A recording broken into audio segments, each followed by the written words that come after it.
அனைவருக்கும் வணக்கம். தமிழ்நாட்டினுடைய மக்கள் போராட்டங்கள் கவிதைகளாக, நாவல்களாக, சிறுகதைகளாக வர வேண்டும் என்பது நம்முடைய விருப்பம். அதன் அடிப்படையில ஏராளமான மக்கள் போராட்டங்களை எழுத்தாளர்கள் கவிதையாக எழுதியிருக்கிறார்கள், சிறுகதையாக எழுதியிருக்கிறார்கள், நாவலாக எழுதியிருக்கின்றார்கள், திரைப்படங்களாக உருவாகியிருக்கின்றது, பாடல்களாக இருக்கின்றது. இது எல்லாமே ரொம்ப மிக முக்கியமான விஷயம். குறிப்பாக சமகாலத்தில் நடக்கக்கூடிய போராட்டங்கள் இலக்கிய பதிவுகளாக மாற வேண்டிய அவசியம் இருக்கின்றது. அந்த வகையில பார்த்தீங்கன்னா, ஒரு மிக முக்கியமான ஒரு நாவல் சமீபத்தில் வந்திருக்கின்றது. உப்பளத்தான். இந்த நாவல் எழுதியவர் ஆறு பேச்சி பாண்டியன். ஆறு பேச்சி பாண்டியனுடைய முதல் நாவல் இது.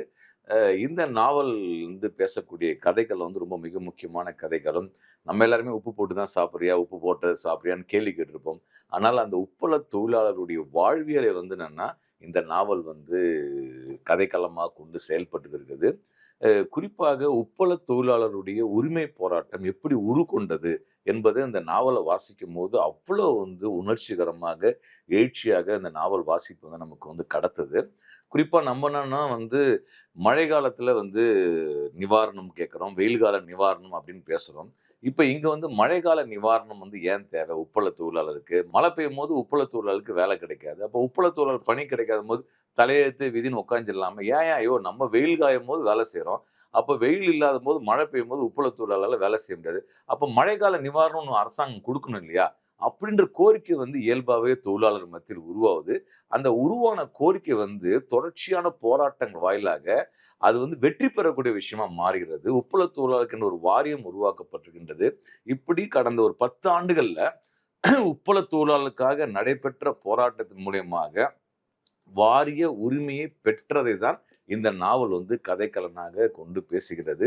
இந்த நாவலுடைய வாசிப்பு என்பது உழைக்கும் மக்கள் வாழ்வியல்ல உயிரோட்டமாக இதுல ஆறு பேச்சிப்பாடின எழுதியிருக்கின்றார்.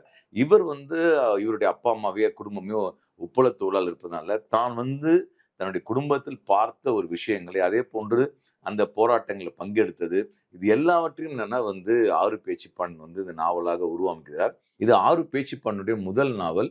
உண்மையிலேயே எனக்கு ரொம்ப சந்தோஷமா இருக்குது. ஒரு இளம் படைப்பாளி தன்னுடைய முதல் நாவல இவ்வளவு சிறப்பாக பதிவு செய்திருக்கிறார் என்பது பார்க்கும்போது ரொம்ப மகிழ்ச்சி அளிக்கிறது. இந்த நாவல் நண்பர்கள் அவசியம் வாசிக்கணும். தொழிற்சங்கம் என்ன செய்யும்? தொழிற்சங்கத்தின் மூலியமா என்ன மாற்றம் வரும் என்றா அந்த நாவல வாசித்தா தெரியும். ஒரு தொழிற்சங்கங்கள் குறிப்பாக இந்த போராட்டத்துல களத்தில் நின்று போராடியவர்கள் இன்றைக்கும் மார்க்சிஸ்ட் கம்யூனிஸ்ட் கட்சியினுடைய தலைவர்களாக தூத்துக்குடி மாவட்டத்தில் செயல்பட்டுக் கொண்டிருக்கின்றார்கள். ஜனநாயக மாதர் சங்கத்துடைய தலைவராக, மார்க்சிஸ்ட் கம்யூனிஸ்ட் கட்சியின் ஊழியராக செயல்பட்டுக் கொண்டிருக்கலாம். இந்த நாவல்ல கதாபாத்திரமா வரார்கள். அந்த தோழர்கள் இந்த களத்தில் நின்று எப்படி இந்த போராட்டத்தை உயிர் கொடுத்து, உருவம் கொடுத்தால் என்பதை இந்த நாவல் பதிவு செய்திருக்கின்றது.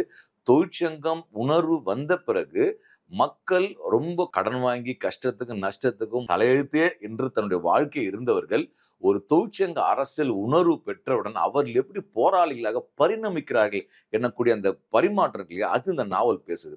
ஒரு அப்பாவியா இருக்கக்கூடிய ஒரு மனிதர்கள் எந்த விதமான எல்லா விதமான ஒடுக்குமுறை தாங்கிக் கொண்டு இருக்கக்கூடிய மனிதர்கள், அத தாண்டி இல்ல என்னோட உரிமைய நான் கேட்பேன், கேட்க வைப்பேன் அப்படின்ற ஒரு கட்டத்துக்கு டிரான்ஸ்ஃபர் ஆகுறாங்க இல்லையா? அந்த டிரான்ஸ்ஃபர் ஆவறக்கூடிய இடம் இந்த நாவல் ரொம்ப பவர்ஃபுல்லா பதிவு செய்யப்பட்டிருக்கிறது. இந்த நாவலுடைய ஒரு அடித்தளமா நான் இத பார்க்கிறேன். அந்த வகையில் உப்பள தொழிலாளர் வாழ்வுரிமைக்காக நடந்த ஒரு போராட்டத்தை ஒரு புதினமாக படைத்த ஆறு பேச்சி பாண்டியனுக்கு தமிழ் சமூகம் நன்றி கடன் பட்டிருக்கின்றது. அதே மாரி அந்த நாவல நீலம் பதிப்பகம் வெளியிட்டிருக்கிறார்கள். நீல பதிப்பகம் மிக அருமையான வகையில நாவலுடைய வடிவமைப்பு, இந்த புத்தக தயாரிப்பு என்பது அமைந்திருக்கின்றது. எனவே தோழர்கள், நண்பர்கள் ஆறு பேச்சு பாணி எனக்கூடிய எழுத்தாளனுடைய முதல் படைப்பை குறிப்பாக ஒரு தொழிற்சங்க போராட்ட வரலாற்றை நாவலாக உருவாக்கக்கூடிய இந்த உப்பளத்தான் நாவலை அனைவரும் வாசிக்குமாறு அன்போடு கேட்டுக்கொள்கிறேன்.